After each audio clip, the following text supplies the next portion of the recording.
Shalom Jemaat Tuhan, selamat siang dimanapun kita berada pada siang hari ini yang mengikuti ibadah secara online. Saya yakin dan percaya bahwa hadirat Tuhan tetap menyertai kita dimanapun kita berada. Entah kita sedang menyaksikannya melalui layar televisi bersama-sama dengan satu keluarga, atau dengan teman, atau dengan housemate, atau kita melihatnya dari layar iPad, atau iPhone, atau laptop kita, dimanapun itu. Saya yakin dan percaya bahwa Tuhan Yesus tetap hadir, karena Tuhan itu adalah Allah yang maha hadir. Amin, amin. Maka dari itu, yuk sebelum kita mendengarkan firman Tuhan, sebelum kita mau sama-sama belajar firman-Nya, mari kita sama-sama berdoa. Saya pimpin. Ya Tuhan Yesus, terima kasih ya Tuhan, Kau telah memimpin kami ya Bapa pada hari ini ya Tuhan, untuk kami bisa beribadah ya Bapa sekali lagi ya Tuhan Yesus. Walaupun kami tidak bisa bertemu muka dengan muka secara fisik ya Tuhan, tapi kami yakin dan percaya ya Bapa, kalau Engkau Allah yang maha hadir, Kau menyertai ibadah pada hari ini ya Tuhan Yesus. Demikian juga ya Tuhan Yesus firman-Mu ya Bapa. Kau sertai hamba-Mu ya Bapa saat menyampaikan firman ini, agar firman yang hamba-Mu sampaikan ini boleh keluar dari isi hati-Mu ya Roh Kudus. Agar semua jemaat yang menyaksikan, semua jemaat yang mendengarkan firman-Mu pada siang hari ini boleh diberkati oleh Tuhan, boleh merasakan hadirat-Mu dan boleh belajar sesuatu, boleh menjadi rema yang kuat di hati kami masing-masing. Terima kasih ya Tuhan, kami sambut firman-Mu hanya dalam nama Tuhan Yesus yang percaya dan siap mendengarkan firman Tuhan. Sama-sama katakan amin. Saya dengar oleh iman, saudara semuanya mengatakan amin. Oke, nah di masa-masa lockdown seperti ini, mungkin ada yang baru 3 hari, mungkin ada yang baru 4 hari, mungkin ada yang baru 1 minggu. Tapi bagi saya, ini sudah minggu kedua untuk saya lockdown, untuk saya stay di rumah, tidak pergi kemana-mana untuk hal-hal yang tidak penting. Nah, karena apa? Karena sekolah saya kebetulan sudah 2 minggu terakhir ini tidak efektif gitu. Jadi seharusnya ada conference tapi tidak jadi, dibatalkan. Maka dari itu kita seperti libur lah, seperti itu. Nah, singkat cerita di minggu-minggu awal, pada saat saya stay di rumah ini, Tuhan Yesus melalui Roh Kudusnya mengingatkan saya gitu loh, untuk membaca buku-buku di Alkitab yang apa ya, yang jarang saya baca gitu loh. Buku-buku di Alkitab yang tidak populer lah gitu loh. Seperti kitab Hagai, kitab Habakuk, kitab Nahum, kitab Obadja gitu loh. At least buat saya itu apa ya, saya jarang bacanya gitu loh, terlewati gitu. Kalau di Alkitab saya sendiri itu tidak banyak stabilonya seperti itu tuh, karena saya tidak familiar dengan ceritanya. Maka dari itu singkat cerita saya bikin lockdown reading list kayak gitu, yang isinya adalah kitab-kitab seperti Habakuk, Nahum, Zefanya, Hagai, Maleaki, Obadja, kitab-kitab seperti itu yang sudah saya renungkan di 2 minggu terakhir ini. Nah, mungkin seperti saya, ada beberapa dari antara kita yang pada saat kita membaca kitab-kitab di Perjanjian Lama itu tuh apa ya, struggling gitu loh. Kita memiliki seperti perang batin. Karena apa? Di kitab Perjanjian Lama itu Allah itu tuh seperti Allah yang murka sekali gitu loh. Allah yang sedikit-sedikit murka, Allah yang sedikit-sedikit marah, Allah yang sedikit-sedikit menghukum, Allah yang sedikit-sedikit, wah, bisa kalau kita salah sedikit kita bisa mati gitu loh, mati di tempat gitu loh. Seperti contohnya waktu Raja Daud memindahkan tabut perjanjian, tabut Allah, ada salah satu yang membawa tabut Allah itu terpleset gitu loh, karena kecerobohannya sedikit saja dan mati di tempat gitu loh. Tuhan menghukumnya kayak gitu loh. Jadi kayak somehow apa ya, perspektif kita tentang, especially saya, di Perjanjian Lama itu tuh, wah, Tuhan itu seperti murka gitu loh. Sedangkan di Perjanjian Baru, di kitab yang pada saat ada Tuhan Yesusnya, Yesus tuh sangat apa ya, sangat lovable gitu loh. Tuhan Yesus itu menyembuhkan orang sakit kusta, mencelikakan orang yang buta, bahkan membangkitkan Lazarus mati seperti itu. Bahkan dia melakukan banyak mujizat seperti itu. Nah, dan paling penting adalah Tuhan Yesus mati di kayu salib untuk menebus dosa kita, yang akan kita rayakan sebenarnya minggu depan. Minggu depan adalah Minggu Paskah dan Jumat Agung, kita akan merayakannya.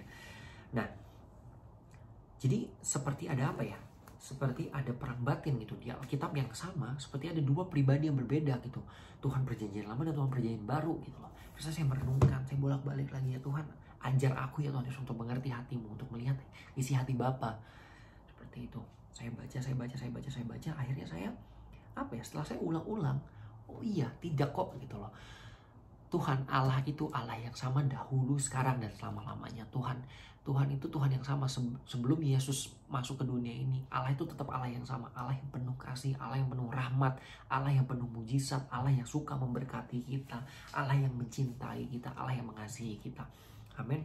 Maka dari itu saya ingin sama-sama kita belajar melalui firman Tuhan pada hari ini, saya ingin sama-sama kita, jika ada di antara kita saat hari ini yang struggle pada saat kita membaca kitab Perjanjian Lama, semoga setelah kita mendengarkan firman ini bersama-sama, setelah kita belajar bersama-sama, kita boleh mendapat pencerahan seperti itu, bahwa Tuhan itu sama kok gitu loh. Tuhan itu tidak pernah berubah dulu, sekarang dan sampai selama-lamanya. Amin. Amin. Maka dari itu kita bersama-sama belajar dari kitab Hagai. Dari kitab Hagai. Kitab Hagai ini hanya 2 pasal, saudara-saudara. Ini adalah 3 kitab terakhir sebelum Perjanjian Baru. Di belakang sebelumnya Zakaria dan Maleaki.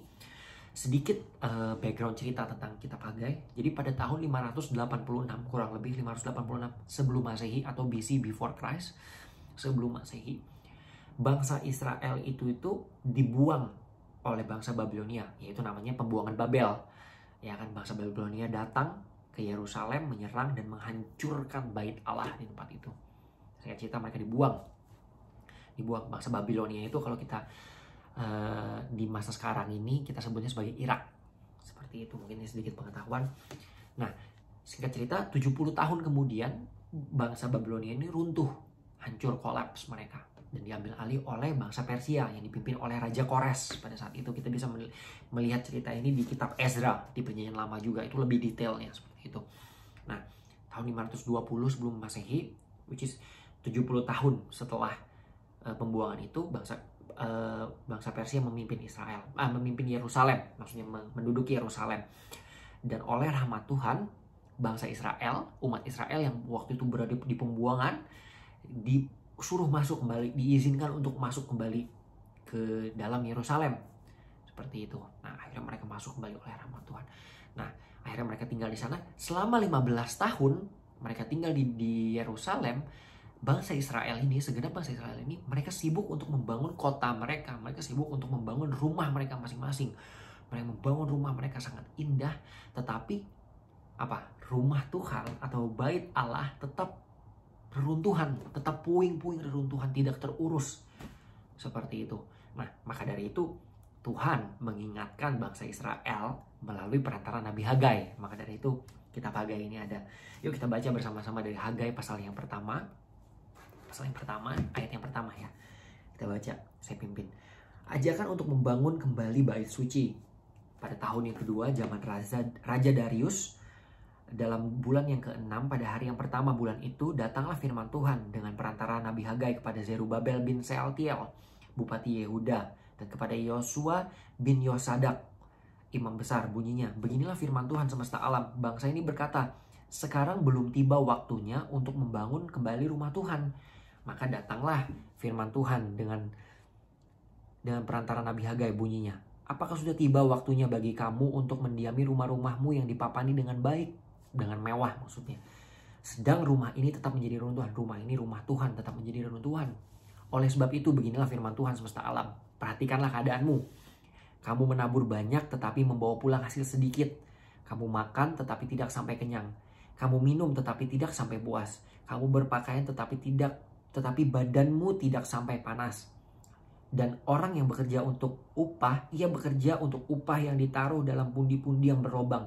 Beginilah firman Tuhan semesta alam. Perhatikanlah keadaanmu. Jadi naiklah ke gunung, bawalah kayu dan bangunlah rumah itu. Maka aku akan berkenan kepadanya dan akan menyatakan kemuliaanku di situ. Firman Tuhan. Ayat yang 9 ya.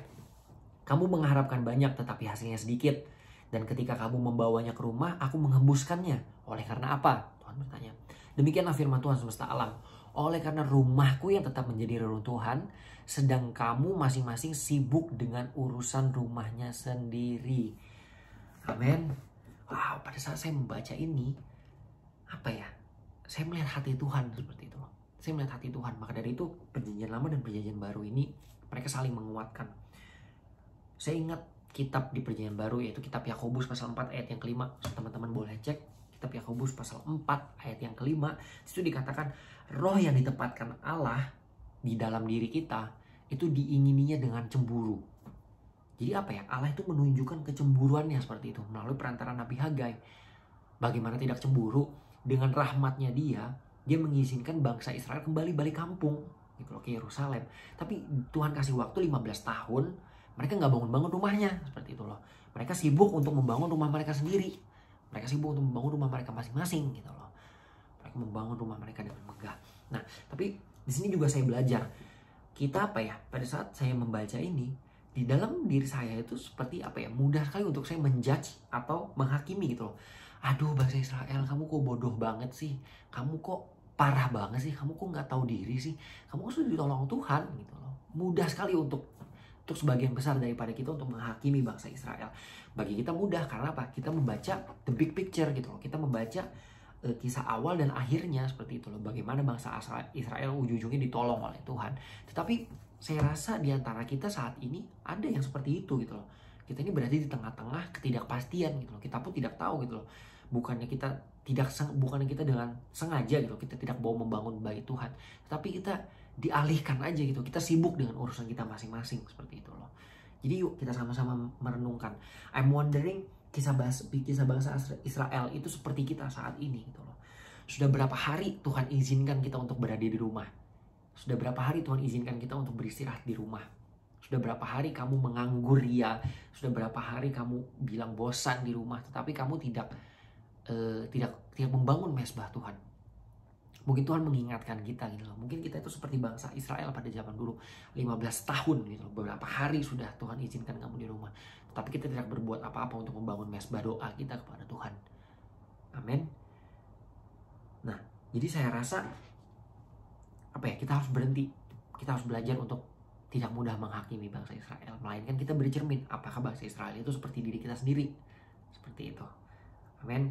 Yuk kita lanjut baca di ayat yang ke-10 sampai ke-11. Pasal yang pertama masih ya. Itulah sebabnya langit menahan embunnya dan bumi menahan hasilnya. Dan aku memanggil kekeringan datang ke atas negeri, ke atas gunung-gunung, ke atas gandum, ke atas anggur, ke atas minyak, ke atas segala yang dihasilkan tanah, ke atas manusia dan hewan, ke atas segala hasil usaha. Jadi apa? Pada saat bangsa Israel ini nih tidak mau membangun, mereka sibuk dengan urusannya sendiri, itu seperti apa? Tuhan menahan berkatnya gitu. Tuhan tidak mau memberikan berkatnya karena apa? Karena balik lagi Tuhan itu cemburu gitu loh. Tuhan gak mau kita berjalan terus menerus di path yang salah, di jalan yang salah gitu loh. Kita sudah mulai melenceng. Oh ya sudah, dia tidak akan mengizinkan itu terjadi. Maka dari itu sekarang mungkin bagi sebagian besar dari antara kita seperti seperti Tuhan itu tuh menahan langit dan embunnya gitu loh. Bumi menahan hasilnya gitu loh. Pekerjaan yang awalnya sepertinya kita dapat promosi, tiba-tiba hilang dengan sekejap mata saja. Pekerjaan yang kita awalnya aman-aman saja, enak sekali, gaji besar, tiba-tiba seperti ini. Bisnis kita yang lancar awalnya rame, bisnis kita sedang naik, tiba-tiba seperti ini. Gitu loh. Artinya apa? Artinya Tuhan mengingatkan kita gitu loh. Oh, mungkin kamu sedang sibuk dengan urusanmu sendiri gitu loh. Tetapi mezbahmu bersama aku lupa kamu bangun. Kamu tidak sempat membangunnya. Gitu loh. Untungnya Tuhan mengingatkan gitu. Dan juga bangsa Israel di sini apa? Bangsa Israel di sini mereka mendengarkan Tuhan. Mereka dengar-dengaran kepada Tuhan gitu loh, melalui kepemimpinan Raja Zerubabel. Ayat yang ke-12, lalu Zerubabel bin Sealtiel, Yosua bin Yosadak, imam besar, dan selebihnya dari bangsa itu mendengarkan suara Tuhan Allah mereka dan juga perkataan Nabi Hagai sesuai dengan apa yang disuruhkan kepadanya oleh Tuhan Allah mereka. Lalu takutlah bangsa itu kepada Tuhan. Maka berkatalah Hagai utusan itu menurut pesan Tuhan kepada bangsa itu demikian, aku menyertai kamu, demikian firman Tuhan. Tuhan menggerakkan semangat Zerubabel bin Sealtiel. Singkat cerita, mereka semuanya mendengarkan, mereka dengar-dengaran kepada Tuhan, dan akhirnya mereka membangun bait suci itu. Mereka membangun kembali bait Allah. Mereka membangun kembali bait Allah. Maka dari itu perikopi di pasal yang kedua kalau kita bisa baca, kemegahan bait suci yang baru. Tapi kembali lagi, pada saat mereka membangun bait suci yang baru ini ada masalah. Ada problem. Kita bisa baca di pasal yang kedua ayat yang keempat. Baca pasal yang kedua ayat yang keempat, sama-sama kita baca. Masih adakah di antara kamu yang telah melihat rumah ini dalam kemegahannya semula? Dan bagaimanakah kamu lihat keadaannya sekarang? Bukankah keadaannya di matamu seperti tidak ada artinya? Jadi mereka bangsa Israel ini benar-benar, mereka semangat. Mereka membangun kembali bait suci. Tetapi apa? Bait suci yang mereka bangun itu tuh bait suci yang tidak semegah bait suci yang yang dahulu dibangun sebelumnya oleh pembangun sebelumnya, yaitu apa? Raja Salomo sebelum dia runtuhkan ini. Bait suci itu sangat megah sekali. Kalau kita tahu Raja Salomo itu raja terkaya sampai sekarang, mungkin sampai detik ini mungkin dia adalah orang yang paling manusia terkaya di atas bumi ini. Jadi bait suci itu megah sekali gitu loh. Sedangkan bait suci yang sekarang yang dibangun dengan kepemimpinan Zerubabel ini sangat apa ya, very under the standard gitu loh. Sangat tidak sesuai standar gitu loh. Mungkin kalau dulu tuh istana, ini hanya rumah biasa atau bahkan gubuk gitu loh. Jadi apa? Kita bisa katakan bahwa bangsa Israel itu membangun asal bangun. Ya sudahlah, Tuhan sudah suruh, yang penting ya sudahlah, asal bangun aja gitu. Yang penting ada aja gitu mesbahnya. Yang penting ada aja gitu bait Tuhan. Saya rasa itu ada di antara kita di hari-hari ini yang seperti itu gitu loh. Oh ya, Tuhan sudah ingatkan. Oke, mungkin kita harus berdoa. Ya sudah, kita doa aja. Tapi doanya kita masih asal-asalan. Doanya kita masih belum serius. Doanya kita masih kasih waktu sisa kepada Tuhan. Gitu loh. Kita bukan kasih waktu yang terbaik. Kita kasih waktunya apa? Seharian kita habiskan dengan hobi kita. Mungkin kita membaca buku-buku yang kita belum sempat kita baca. Bukan Alkitab ya, maksudnya buku-buku lain. Saya tidak melarang membaca buku, tapi ada hal yang lain yang perlu kita lakukan untuk kita membangun mesbah Tuhan, seperti itu loh. Jangan kita kasih waktu sisa. Jangan seharian sudah melakukan hal-hal yang hobi kita, terus tiba-tiba apa, tinggal 15 menit sebelum kita mau tidur, oh ya sudah kita lupa berdoa, ya udah kita doa, udah ngantuk-ngantuk lagi. Seperti itu. Jadi jangan memberikan waktu sisa gitu loh kepada Tuhan. Saya rasa firman Tuhan yang ini itu adalah profetik gitu. Jangan kasih waktu sisa gitu loh. Bukankah keadaannya di matamu seperti tidak ada artinya gitu loh. Apakah bait Tuhan itu tidak ada artinya di mata kita? Nah, tapi memang dasarnya apa ya? Dasarnya Tuhan itu memang apa ya? Memang penuh kasih ya. Jadi dia tuh apa? Dia tetap menguatkan itu. Kita bisa baca dari ayat yang kelima. Tetapi sekarang kuatkanlah hatimu, hai Zerubabel. Demikianlah firman Tuhan. Kuatkanlah hatimu, hai Yosua bin Yosadak, imam besar. Kuatkanlah hatimu, hai segala rakyat negeri. Demikianlah firman Tuhan. Bekerjalah, sebab aku ini menyertai kamu. Demikianlah firman Tuhan semesta alam. Sesuai dengan janji yang telah kuikat dengan kamu pada waktu kamu keluar dari Mesir, dan rohku tetap tinggal di tengah-tengahmu. Janganlah takut, sebab beginilah firman Tuhan. Ayat yang ke-7 ya. Firman Tuhan semesta alam. Sedikit waktu lagi maka aku akan menggoncangkan langit dan bumi, laut dan darat. Aku akan menggoncangkan segala bangsa, sehingga barang yang indah-indah kepunyaan segala bangsa datang mengalir. Maka aku akan memenuhi rumah ini, rumah Allah ini dengan kemegahannya. Firman Tuhan semesta alam. Kepunyaanku lah perak dan kepunyaanku lah emas. Demikianlah firman Tuhan semesta alam. Adapun rumah ini, kemegahannya yang kemudian akan melebihi kemegahan yang semula. Firman Tuhan semesta alam. Dan di tempat ini aku akan memberi damai sejahtera. Demikianlah firman Tuhan semesta alam. Wow, di saat kita apa ya? Di saat kita mau memberikan yang terbaik, kita jangan lagi deh memberikan waktu sisa. Jangan lagi 15 menit sebelum tidur. Yuk kita, di saat kita lagi nonton, Tuhan sering banget ingetin saya nih. Pada saat saya lagi asik-asiknya nih nonton Netflix, nonton series gitu ya. Saya asik-asiknya nonton series. Oh iya ya, Tuhan ingetin saya. Yuk cukup nontonnya. Masuk ke kamar, kunci pintumu, berdoa. Oh iya Tuhan, seperti itu. Pada saat Tuhan mengetuk pintu hatimu, Roh Kudus mengetuk pintu hatimu, yuk kita jangan lagi elak itu. Tuhan nanti aja deh sebelum tidur. Yuk kita mau memberikan waktu yang terbaik. Ada pujian berkata, aku beri yang terbaik hanyalah bagimu, hanya untukmu yang termulia. Karena apa? Tuhan Yesus itu worthy of our praise. Tuhan Yesus itu worthy. Tuhan Yesus itu layak menerima waktu yang terbaik daripada kita, teman-teman. Amin. Bukan berarti kita tidak boleh melakukan hobi kita, balik lagi. Tapi apa? Yuk kita kasih waktu yang terbaik. Karena apa? Pada saat kita kasih waktu yang terbaik buat Tuhan, ini janjinya Tuhan. Di ayat yang ke-10. Ayat yang ke-10 di bagian akhir. Dan di tempat ini aku akan memberi damai sejahtera. Demikianlah firman Tuhan semesta alam. Jadi apa? Yang pertama Tuhan akan berikan adalah apa? Damai sejahtera di dalam hati kita. Di tempat ini, yaitu di hati kita ini, Tuhan akan memberikan damai sejahteranya. Dunia saat ini boleh terjungkang balikan. Dunia saat ini boleh kacau. Kalau kita baca berita pasti apa? Angka COVID-19 semakin naik. Angkanya semakin banyak orang positif. Angka kematian semakin naik. Dunia boleh saja semakin kacau, tetapi hati kita damai. Kita tidak bisa menghentikan perang yang ada terjadi di sekitar kita, tetapi kita bisa menghentikan perang batin kita. Karena apa? Damai sejahtera yang daripada Tuhan. Amin. Itu janji Tuhan yang pertama. Saat kita mau memberikan waktu-waktu yang terbaik. Karena kita tahu kita berpegang kepada siapa. Amin. Amin. Nah, Selanjutnya kita baca pasal yang kedua. Di pasal yang kedua kita baca dari perikopinya ya. Maksud saya di perikopi yang selanjutnya sebelum ayat yang ke-11.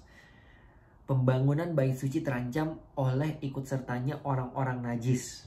Nah, jadi pada saat pembangunan bait suci ini ada problem lagi nih. Bukan cuma bangunnya asal-asalan, tapi ada problem lagi. Ada ikut sertanya orang-orang najis dalam pembangunan bait suci. Kita baca langsung dari ayat yang ke-12 ya. Ayat yang ke-12. Beginilah firman Tuhan semesta alam itu. Tanyakanlah pengajaran kepada para imam.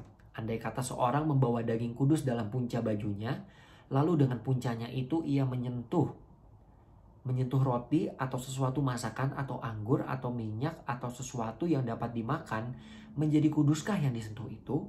Lalu para imam itu menjawab, katanya, tidak. Berkatalah pula Hagai, jika seorang yang najis oleh mayat menyentuh semuanya ini menjadi najiskah yang disentuh itu? Lalu para imam itu menjawab, katanya, tentu. Maka berbicaralah Hagai, katanya, begitu juga dengan umat ini dan dengan bangsa ini di hadapanku. Demikianlah firman Tuhan. Dan dengan segala yang dibuat tangan mereka dan yang dipersembahkan mereka di sana adalah najis. Jadi Tuhan Yesus bilang apa? Mereka ini membangun, semangat, tapi masih ada kenajisan seperti itu. Pada saat kita membangun, ada dua hal yang perlu kita pelajari dari ayat ini. Ini hikmat bukan dari saya, tapi dari firman Tuhan. Tapi saya membantu untuk kita semuanya mengerti. Satu, pada saat kita membangun bait suci, kita mulai membangun kehidupan doa kita lagi, kita mulai membaca Alkitab kita lagi, kita mulai menyembah Tuhan lagi. Mezbah Tuhan dibangun di dalam diri kita.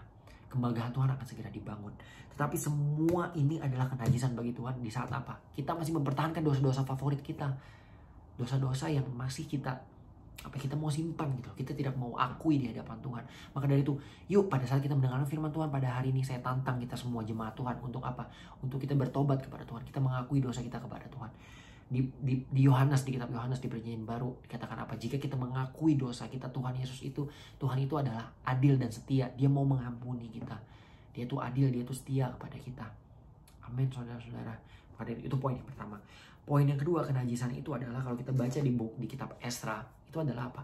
Orang-orang yang tidak bersunat pada zaman itu, orang-orang yang tidak percaya Allah, mau ikut-ikutan membangun bait Allah. Nah, di masa-masa seperti ini, penting bagi kita untuk memfilter apa yang kita dengarkan, informasi yang kita terima. Gitu. Pada saat kita membangun bait Tuhan itu tuh, kita juga perlu memfilter gitu loh. Mana yang perlu kita dengar, mana yang tidak perlu kita dengar gitu loh. Jangan kita duduk-duduk dengan orang-orang yang suka menggosip pria gitu loh. Jangan kita duduk-duduk dengan orang yang isinya negatif aja. Setiap hari kita komplain aja gitu kita dengarnya. Jangan gitu loh. Itu tidak bijak gitu loh. Tidak bijak untuk kita. Karena apa? Karena apa yang kita pikirkan itu akan kita renungkan di hati kita. Ingat Filipi pasal 4 ayat 8. Semua yang indah, semua yang mulia, adil, kudus, dan yang manis. Semua yang benar dan layak didengar. Pikirkanlah semua itu. Jadi apa? Pikirkan semua yang adil, semua yang benar, semua yang mulia dan layak didengar. Pikirkan semua itu gitu loh. Kenajisan itu tuh informasi apa yang kita dengar selama ini? Orang-orang seperti apa yang kita izinkan berbicara kepada kita saat hari ini? Itu yang perlu kita singkirkan di dalam kehidupan kita. Amin, saudara-saudara. Nah, kita lanjut. Pasal yang ke-16, ayat yang ke-16. Pembangunan bait suci mendatangkan berkat. Nah, pada saat kita sudah memberikan waktu yang terbaik, kita mengakui dosa kita kepada Tuhan, terus kita menyingkirkan pikiran-pikiran negatif, mulai memfilter otak kita dengan info-info yang positif. Pembangunan bait suci itu mendatangkan berkat. Amin. Kita baca ayat yang ke-16. Maka sekarang perhatikanlah, mulai dari hari ini, sebelum ditaruh orang batu demi batu pembangunan bait Tuhan, untuk pembangunan bait Tuhan, bagaimana keadaanmu ketika orang pergi melihat suatu timbunan gandum yang seharusnya sebanyak 20 gantang, hanya ada 10 gantang. Dan ketika orang pergi ke tempat pemerasan anggur untuk mencedok 50 takar, hanya ada 20 takar.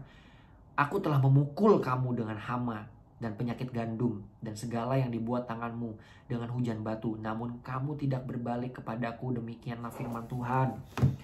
Wow, Tuhan bilang apa? Aku memukul kamu. dengan hama dan penyakit gandum. Mungkin sangat jelas ada beberapa di antara kita, mungkin saya sendiri juga, kita sedang seperti dipukul oleh Tuhan dengan kejadian ini. Apapun yang kita kerjakan sepertinya kok kayak Tuhan gak berkenan ya gitu. Kayak Tuhan memukul kita. Kembali lagi kitab di kitab Perjanjian Baru, Ibrani 12 ayat yang kelima. Ibrani 12 ayat yang kelima apa? Bahwa Tuhan itu apa? Tuhan menghajar orang yang dikasihinya, dan Tuhan tuh menyesah orang yang diakuinya sebagai anak. Jadi apa? Kalau kita sekarang ini seperti dihajar Tuhan, seperti disesah Tuhan, ingat, kita itu artinya apa? Dikasihi Tuhan. Kita itu diakuinya sebagai anak. Karena apa? Balik lagi, Tuhan itu menginginkan, Tuhan itu merindukan perhatian kita kepadanya. Lihat yang ke-18. Namun kamu tidak berbalik kepadaku, demikian firman Tuhan. Tuhan sudah menyesah kita, Tuhan sudah menghajar kita, kita tetap tidak berbalik gitu loh. Maka dari itu jangan sampai ajaran Tuhan ini berlanjut-lanjut seperti itu, berlarut-larut seperti itu. Amin. Maka dari itu yuk kita berbalik kepadanya Dia, kalau kita ingin cepat semua ini berlalu. Amin. Nah, lanjut di ayatnya yang ke-19 dan ayatnya yang ke-20. Dan yang ke-19 saja dulu. Perhatikanlah mulai dari hari ini dan selanjutnya, mulai dari hari yang ke-24 bulan ke-9.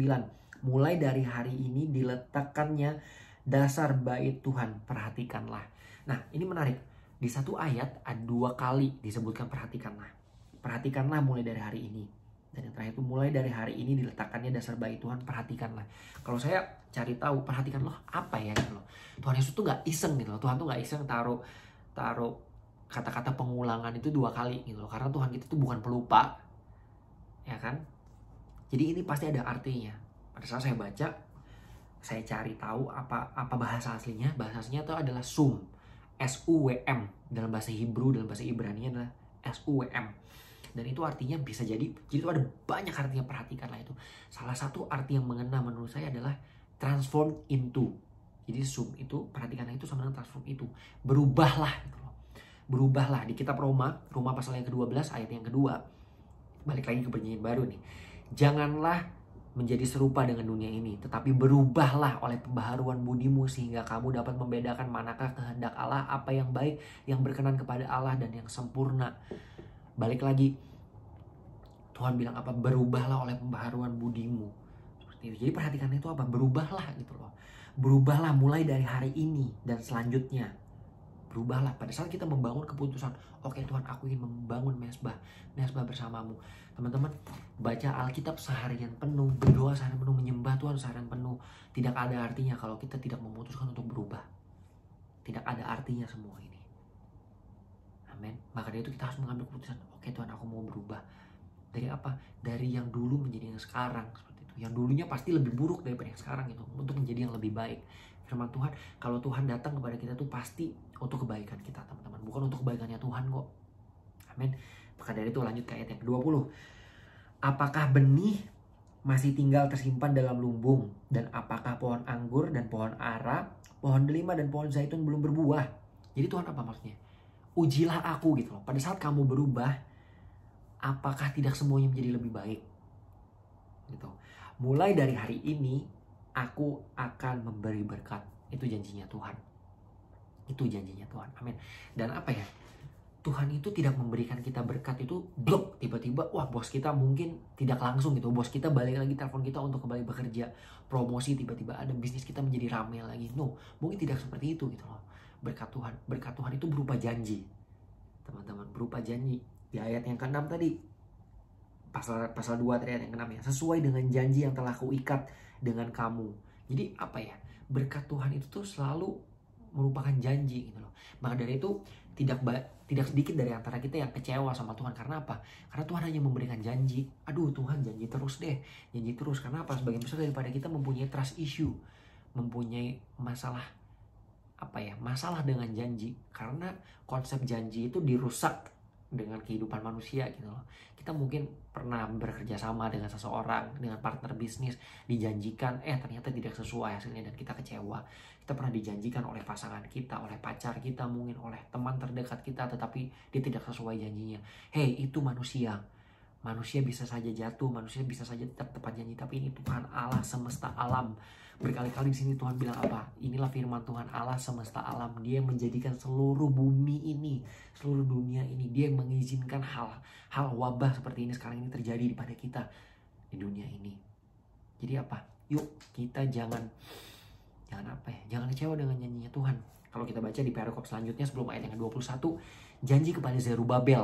Nah, saya tertarik nih, Zerubabel. Kenapa janji Tuhan itu tuh spesifik janji kepada Zerubabel? Kalau teman-teman baca di sini dalam 2 pasal Hagai ini, pasal 1 dan pasal yang kedua, Tuhan di sini secara spesifik Zerubabel itu disebutkan 7 kali, sebanyak 7 kali. Teman-teman boleh cross check setelah mendengar firman ini, setelah ibadah ini, teman-teman boleh baca lagi, hitung berapa kali Tuhan menyebutkan Zerubabel di firman Tuhan ini. Zerubabel itu disebutkan sebanyak 7 kali. Dan 7 itu adalah apa? Angka kesempurnaan, bukan hanya kesempurnaan, angka apa ya? Komplit gitu loh, completeness gitu loh. Sebuah tanda kelengkapan. Apa? Tuhan Yesus pada hari yang ke-7, Allah pada hari yang ke-7 setelah dia menciptakan semua langit dan bumi, dia beristirahat pada hari yang ke-7. Maka dari itu ini bukan apa ya? Bukan cuma kebetulan gitu loh. Jadi angka yang sempurna gitu loh. Angka 7 itu. Dan juga kalau kita baca pada ayat yang 24, ini hal yang menarik. Pada waktu itu demikianlah firman Tuhan semesta alam. Aku akan mengambil engkau, hai Zerubabel bin Sealtiel, hambaku. Demikianlah firman Tuhan, dan akan menjadikan engkau seperti cincin materai. Sebab engkaulah yang kupilih. Demikianlah firman Tuhan semesta alam. Zerubabel orang yang dipilih Tuhan. Kenapa? Pas saya baca lagi, saya telusuri lagi, ternyata apa? Zerubabel ini adalah kakek moyangnya Tuhan Yesus. Kalau kita baca di Matius pasal 1, silsilah Tuhan, Anda akan menemukan nama Zerubabel bin Sealtiel. Karena itu apa? Jadi itu nenek moyangnya, kakek moyangnya Tuhan Yesus. Jadi apa? Memang ini bangsa pilihan Tuhan gitu loh. Jadi janji kepada Zerubabel, janji yang Tuhan kasih kepada kita pada saat Tuhan ngomong apa? Bangun kembali baitnya dengan setia, dengan memberikan yang terbaik, dengan mengubah hati kita untuk menyingkirkan dosa tadi, hal-hal negatif tadi, poin-poin yang tadi. Janji Tuhan itu akan digenapi. Amin. Janji Tuhan, sekali lagi, janji Tuhan semesta alam ini bukan janji manusia, teman-teman. Maka dari itu, yuk kita sama-sama di masa-masa seperti ini, kita bangun lagi mezbah Tuhan. Tidak ada waktu-waktu yang lebih indah daripada sekarang ini. Di masa-masa kita memiliki waktu luang yang banyak, yuk kita bangun kembali mezbah Tuhan. Karena apa? Pada saat Tuhan memberi janjinya itu, ia menuntut kesetiaan dan ketekunan. Tanpa 2 hal ini, semuanya sia-sia seperti itu. Amin. Karena Tuhan kita tuh bukan cuma Tuhan yang apa? Pada saat dia memberikan janjinya, tada, tiba-tiba ada. Artinya kita tidak berproses, kita tidak belajar dari semua proses itu. Maka dari itu, saya yakin dan percaya dengan segala keterbatasan saya menyampaikan firman Tuhan, semoga Tuhan memberkati kita semuanya. Saya mengajak kita semuanya sekali lagi untuk membaca firman Tuhan yang jarang kita baca. Kita buka lagi kitab kita yang tidak pernah kita stabilo, yang tidak kita familiar dengan ceritanya. Saya yakin dan percaya Tuhan akan berbicara banyak hal. Tuhan akan memberikan visi yang baru, Tuhan akan memberikan janji yang baru, Tuhan akan memberikan pemulihan dalam kehidupan kita. Amin, saudara-saudara. Saya yakin dan percaya Tuhan Yesus memberkati kita semuanya dimanapun kita berada pada hari ini. Maka dari itu saya mau memateraikan, saya mau tutup firman Tuhan pada siang hari ini dengan doa. Mari kita semuanya tundukkan kepala kita. Terima kasih ya Tuhan Yesus, terima kasih ya Bapa. Kami sudah mendengarkan firman-Mu ya Tuhan. Kami yakin dan percaya ya Bapa, dengan firman-Mu ini ya Tuhan Yesus, kami boleh dipulihkan kembali ya Bapa. Kami ingin membangun komitmen kembali ya Tuhan Yesus. Kami ingin bersekutu dengan Kau ya Tuhan. Kami ingin membangun mezbah doa kami ya Bapa, yang mungkin selama ini seperti puing-puing reruntuhan ya Tuhan Yesus yang tidak terurus. Tapi kami ingin ya Tuhan Yesus memulai komitmen yang baru. Tuntun kami ya Roh Kudus, tuntun kami agar kami boleh ya Tuhan Yesus mendengarkan perkataan-Mu ya Bapa melalui komitmen ini ya Tuhan Yesus, membaca kitab-kitab yang sudah jarang kami baca ya Tuhan Yesus. Kami yakin dan percaya ya Tuhan, Kau menyertai kami. Materaikan ya Tuhan Yesus firman yang hamba-Mu sampaikan pada siang hari ini, melalui segala kekurangan ampuni hamba-Mu ya Bapa. Hamba-Mu yakin ya Tuhan Yesus, Roh Kudus-Mu yang bekerja, Roh Kudus-Mu yang memberikan pengertian lebih lagi. Terima kasih ya Tuhan, terima kasih. Kami siap untuk melakukan kegiatan kami yang selanjutnya. Di dalam nama Tuhan Yesus, kami sudah berdoa dan mengucap syukur yang sudah diberkati Tuhan dan menerima firman Tuhan. Sama-sama katakan, amin. Sampai jumpa teman-teman saudara. Silahkan kita mengikuti rundown yang selanjutnya. Tuhan Yesus memberkati.